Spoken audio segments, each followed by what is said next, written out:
Bom dia, o meu nome é Eliane Pacheco. Eu sou aluna da Faculdade Estácio. Eu faço o curso de Letras Inglês e este vídeo é um trabalho, né, um PCC da matéria de didática, né, da professora. A professora tutora desse curso é a Lana Maria. Então, estou apresentando esse trabalho para a professora Lana Maria. Bom dia, professora. Então, nesse trabalho, temos aqui a proposta de avaliar, né, uma charge, não sei se alguém mais vai acabar vendo esse vídeo, esta charge, onde é uma professora que vai abordar um tema da sua aula sobre pessoas, né, sobre a região Nordeste e sobre a região Sul. E aqui nós temos dois alunos, um aluno da região Nordeste, feliz porque ele vai poder compartilhar coisas do Nordeste, e uma aluna do Sul, feliz porque ela quer compartilhar coisas do Sul também. Mas a professora, ela faz uma reprimenda, né? Falando que essas coisas, ela não quer bobagens na aula para eles seguirem com a matéria.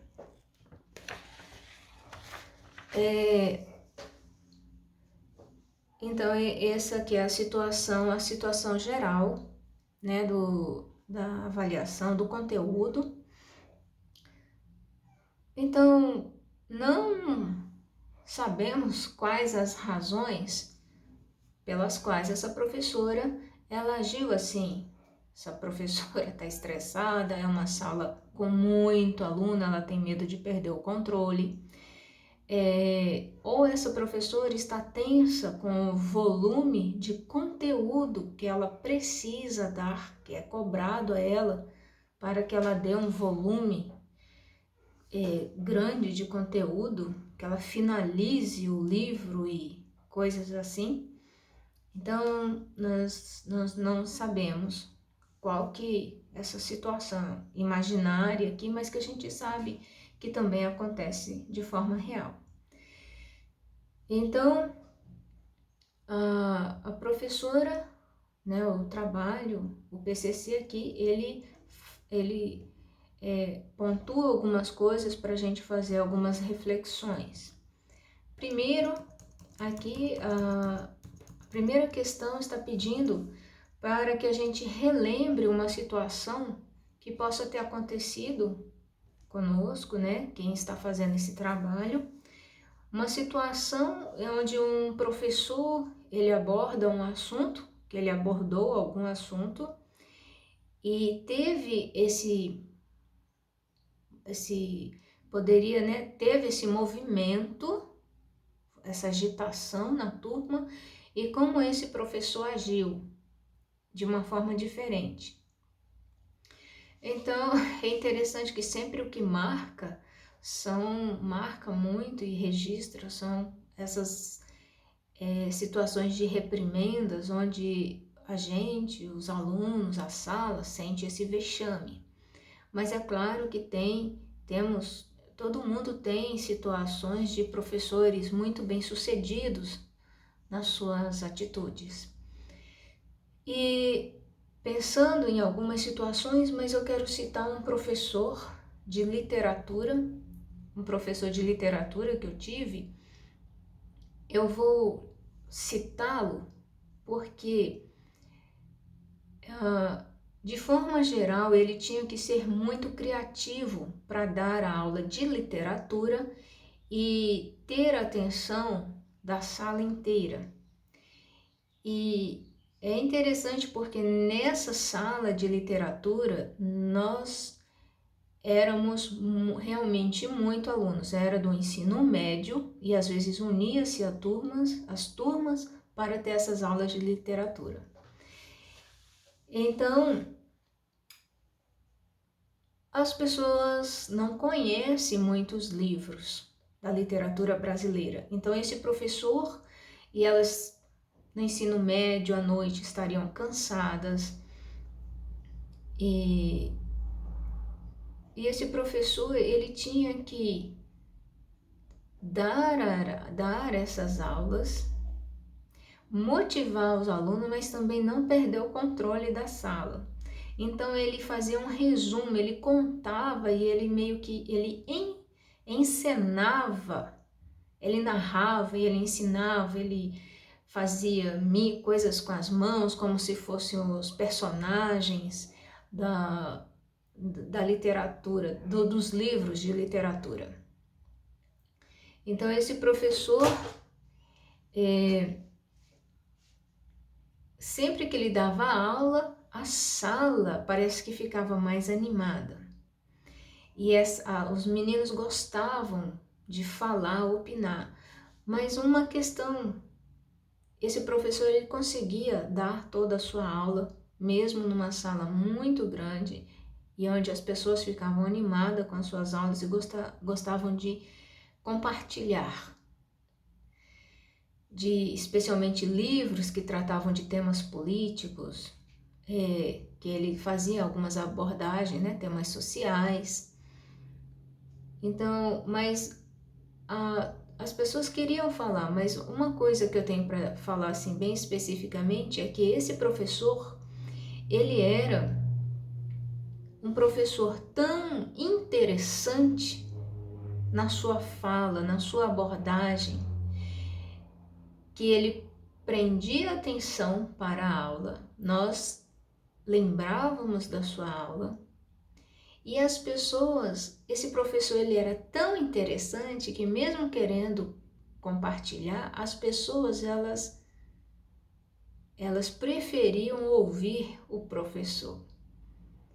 Tem várias situações, mas eu acho muito interessante, eu lembro desse professor e eu acho muito interessante como ele prendia a atenção, mas a sala não estava adormecida, todos estavam ali animados, e muitas pessoas davam muitas opiniões e falavam muito, mas a forma como ele entrava, ele falava e ele pegava o próprio assunto do aluno, mas dali ele seguia com a aula, ele desenvolvia. Ele era uma pessoa tão interessante que as pessoas tinham prazer em escutá-lo. Então isso era muito interessante. A segunda questão é: pense em um tema que você lecionaria e que você poderia ter uma situação parecida com o que essa professora teve aqui. Então, como uma estudante do curso de letras em inglês, então eu vou pensar aqui num tema, por exemplo, como eu faria. Vamos imaginar que eu fosse dar uma matéria sobre nomes de países, né? United States, Jordan, Brasil, China, Japan, então, e assim sucessivamente. Mas para que a aula não fosse só falar aquele monte de nacionalidades, eu iria colocar imagens sobre esses países. Estou simulando uma situação que venha até se tornar parecida com a situação dessa professora. Então, se eu fosse ensinar nomes de nacionalidades, eu iria também colocar figuras, ilustrações, né, imagens, um pouco sobre a cultura de alguns países. Então, aí vem, né, até a terceira pergunta, que essa é a segunda, né, o que eu faria, pensar num tema, aí vem a terceira pergunta, que é o que eu faria se eu tivesse uma situação semelhante a dessa professora, onde na introdução dessa aula, ou no meio da apresentação dessa aula, falando de países, de culturas, houvesse essa agitação na turma. Essa agitação na turma, que é maior ou menor, dependendo também da faixa etária da turma, né, do nível de curiosidade. Mas, enfim, eu penso que eu, como professora, dando a aula e percebendo a agitação da turma ou de um grupo de alunos,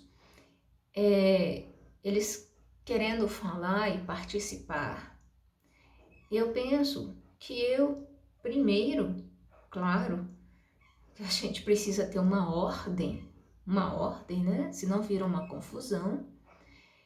Eu penso que eu acalmaria, daria uma pausa, eu acalmaria a turma primeiro, sim, mas de uma forma suave, não deixando eles achar que era uma bronca, mas eu acalmaria a turma. Agora sim, num segundo momento, depois que eu visse que eles se acalmaram, aí eu iria limitar para aqueles que quisessem participar, dar apenas um exemplo do que ele queria falar e não que se delongasse em vários exemplos, em várias histórias. Então, né, eu iria, à medida que eu observasse quantos queriam participar, é que eu iria delimitar o quanto eles poderiam participar. A gente tem que pensar sempre numa realidade mais geral possível, que não é só uma sala com poucos alunos. Podemos falar aí de salas. Antigamente, as escolas particulares, muito antigamente, tinham um número mais reduzido de alunos. Hoje em dia, é a mesma situação para escolas públicas e escolas particulares. Um número grande de alunos por sala. Estamos falando de 35, uma média de 35 estudantes dentro de uma sala de aula. Então, eu faria isso. Eu acalmaria, a princípio, e eu iria, à medida do número de pessoas que quisessem participar, então eu iria fazer uma dinâmica que eles pudessem participar de acordo com o número de pessoas que gostariam de participar dessa aula, que nem sempre, às vezes, não é todo mundo que quer falar, né? Então, na pergunta 4, diz aqui, quais atividades você sugere para que o conteúdo seja assimilado? Eu estou fazendo um resumo das perguntas, assim, mais objetivamente. Quais as atividades sugere para que o conteúdo seja assimilado? Bom, para a assimilação do conteúdo, para um estudante assimilar o conteúdo, eu entendo que a participação, né, interesse, a participação, esse aluno ele precisa participar, ele precisa sentir um pouco, pelo menos, de interesse pelo conteúdo, e nisso, de certa forma, quando ele dispõe o seu emocional, ele se envolve com esse conteúdo de alguma forma e em algum nível. Então, o envolvimento em algum nível desse aluno, ele é essencial para ele assimilar esse conteúdo. É possível um aluno estar numa sala de aula totalmente alheio ao que se está falando e ele simplesmente sair dali, o que ele escutou fica ali na memória curta e daqui um pouco ele pode não lembrar de praticamente nada do que foi falado. Então, o aluno ele precisa se envolver em algum nível, e aí, para ele se envolver, né, ele precisa participar e preciso, eu acho que, despertar algum interesse nele. Mas especificamente nesse caso, que eu estaria apresentando países, né, países, um pouco de cultura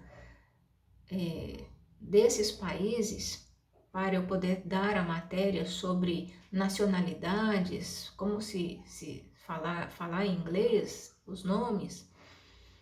Então, eu diria para cada aluno, talvez essa seria a dinâmica lá para a participação. Eu acho que eu apresentando, despertando o interesse dos alunos, mostrando um pouco da cultura de cada país, de alguns países pelo menos, eu iria perguntar qual país você gostaria de conhecer ou qual país você já conheceu ou qual país você sonha em conhecer, e essa pessoa, esse aluno, ele iria me responder em inglês. Sabe, eu gostaria de conhecer o Japão apenas, Estados Unidos, Austrália, algum país da África, né? África do Sul. Então esse estudante ele iria me responder, porque isso mexe com o sonho dele. Ah, eu gostaria de conhecer Roma, por exemplo. Então, nesta aula, eu consegui mexer em alguma coisa no seu sentimento, na sua emoção, e ele vai fixar aquilo ali. Então, eu faria isso, né? Pensando agora, assim, nesse momento, eu faria isso. A quinta questão aqui fala sobre avaliação do conteúdo. Como faria a avaliação do conteúdo? A avaliação ela é muito importante.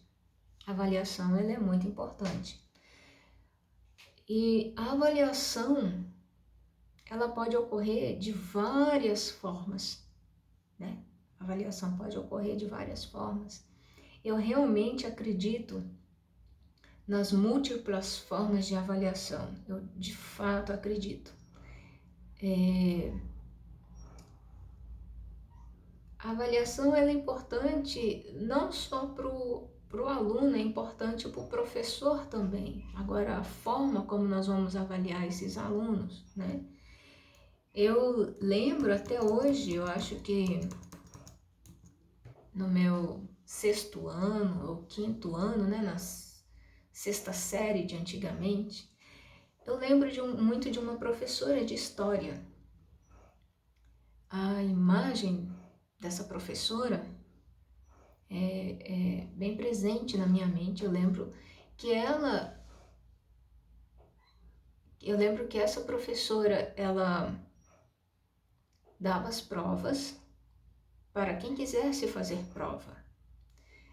Ela não perdia o controle da sala e ela pegava nomes de pessoas que gostariam de fazer prova oral. Ela sentava no cantinho da sala e ela ia conversando com esse aluno, e eu gostava de fazer prova oral, e ela conversava com esses alunos e ela ia anotando lá. E ela percebia o quanto esse aluno sabia da matéria, dos assuntos lá. Então, eu acredito muito nisso, sabe? Em uma forma de avaliação de forma múltipla. E então eu daria a prova, percebendo alguma dificuldade de algum aluno, ou alguma nota baixa, eu acho que eu marcaria para conversar sobre o conteúdo com esse aluno. E eu ainda acrescentaria um questionário amplo, valendo alguns pontos. Então, agora não vou falar sobre detalhes de como eu iria realizar isso, mas eu acredito que todos são formas. E nesse último caso de acrescentar um questionário para esse aluno, é uma forma que eu entendo que nesse trabalho em que esse aluno está fazendo com uma certa preocupação de ter pontos, eu acho que isso seria um recurso, um último recurso para alunos que tiraram uma nota baixa, porque quando ele está fazendo com uma certa preocupação, ele se envolve no que ele está fazendo, ele se envolve naquilo que ele está fazendo, ele faria um trabalho. Eu não gosto da preocupação na hora de fazer a prova, aluno preocupado na hora de fazer a prova, isso ele não faz a prova bem. Mas um aluno entendendo que precisa fazer um questionário e responder bem, porque ele está levando para casa, ele está vendo as respostas, ele está respondendo, naquele momento que ele se dedica, tem um nível de absorção de conteúdo, porque ele está envolvido emocionalmente com aquela situação. Então, eu usaria esse recurso para alguns pontos, simplesmente, a menos que eu vejo que esse aluno não quer conversar sobre a matéria, não quis fazer esse questionário, esse outro trabalho, então aí se fosse o caso não tivesse nota nenhuma, eu também não posso atribuir nota. Aí ele tem que ter um nível de compromisso com seus estudos, né? Então, sobre a avaliação, eu também acredito na avaliação fracionada. Avaliação fracionada, onde eu dou um pouco de matéria e eu faço uma fixação e eu faço uma avaliação, porque dessa forma esses alunos eles vêm mais tranquilos para fazer essa avaliação. Eu não gosto da ideia de fazer uma avaliação do conteúdo de um ano, de conteúdo de 6 matérias juntas, aplicar uma avaliação, vai cair tudo na prova. Isso traz um grande estresse para os alunos e geralmente eu não vejo muitos pontos positivos, né, nesse tipo de abordagem, especialmente falando em ensino fundamental e até mesmo em ensino médio, primeiro, segundo ano. É claro que do segundo para o terceiro ano tem que preparar o aluno para o Enem e vai cair mas ali eles já estão, assim, são jovens mais maduros, e eles estão se preparando para a vida, é uma situação diferente, né? De 9º ano, de 8º ano, 7º ano.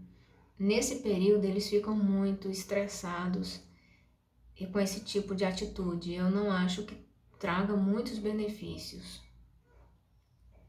E por último, fala sobre quais conselhos eu daria a mim mesma, né, para exercer com ética, dinamismo, didática, né, a docência. Então, como que eu vou exercer com a ética, dinamismo e didática? Então, eu só vou inverter a ordem, né? Eu vou falar sobre ética e didática e depois o dinamismo. Então, rapidamente, sobre ética, na matéria, né, de planejamento de carreiras, eu busquei, né, conhecer sobre Levinas, porque tem uma parte da matéria que fala sobre ética. E eu conheci Levinas, né, um pensador fantástico, né, e ele fala sobre o ter consciência de si, né, uma questão mais sociológica, mas da ética, o que é a ética, você tem consciência de você e você tem a consciência e a consideração pelo outro. Então, eu acho que, em resumo, é isso, né? E que depois essa mesma fala discorre nas aulas de didática, em várias teorias. Então, de uma forma prática, eu acho que conhecer, especialmente conhecer a faixa etária do grupo que você está trabalhando é extremamente importante, porque só de você ler um artigo sobre, vamos supor, crianças de 10 a 11 anos, de 8 a 10 anos, só de você fazer esse pequeno estudo, você já tem muitas respostas de como essas crianças, ou adolescentes, ou jovens, ou adultos, de como eles agem. Eu acho que é importante você buscar esse conhecimento. Então, e é conhecer esse grupo para você até saber como respeitá-lo, como você deve considerar esse grupo, né? Considerar o seu meio social, as suas facilidades e dificuldades, ou às vezes até situação particular de algum aluno. Então isso aqui é uma forma prática, mas que é resumido no conceito de ética de Levinas, que é esse considerar o outro. Então realmente precisamos ter ética, né, nesse sentido. E a didática, é claro que meu conhecimento não é tão amplo sobre todos os teóricos de didática, mas eu também fiquei muito apaixonada por Comênios, que escreveu, né, a Didática Magna. E um dos pilares dele é aquilo que o aluno deve construir como saber. Um dos pilares que ele coloca. E eu acho que a dinâmica da aula, ela é um filho ou um fruto da junção da ética de Levinas com a didática de Comênios, né?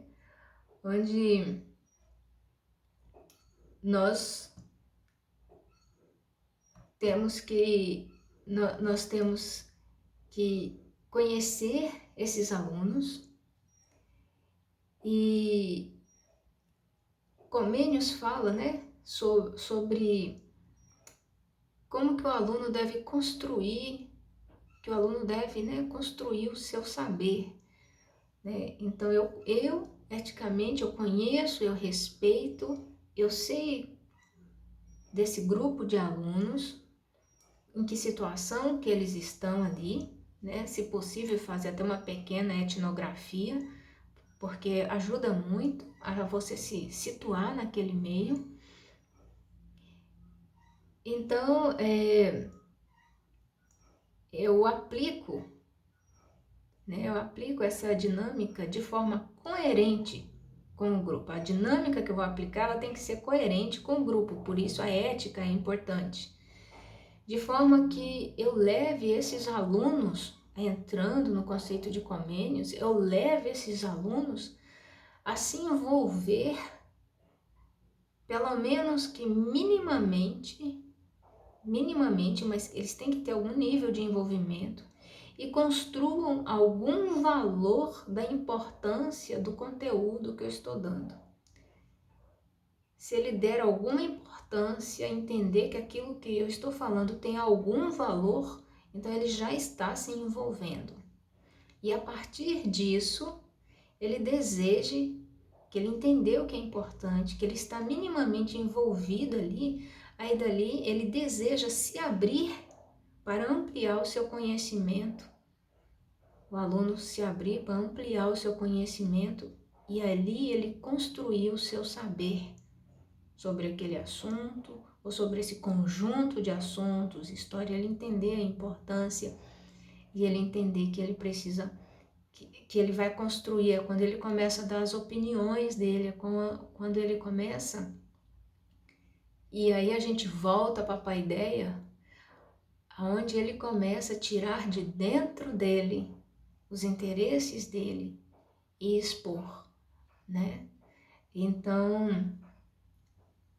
a dinâmica, eu acho que a dinâmica do professor, ela envolve ver seu aluno, tentar despertar o mínimo possível de interesse desses alunos, porque nós estamos pensando em escola pública, às vezes, nem só escola pública, como eu já disse anteriormente, nós estamos pensando em salas cheias, né? Não somos mais o tutor e 1 ou 2 pupilos, estamos pensando em uma sala cheia, nós estamos pensando em uma pressão de cumprir matérias, de cumprir várias burocracias e protocolos, né? E isso põe uma pressão enorme sobre o professor. Então é isso, mas o professor buscar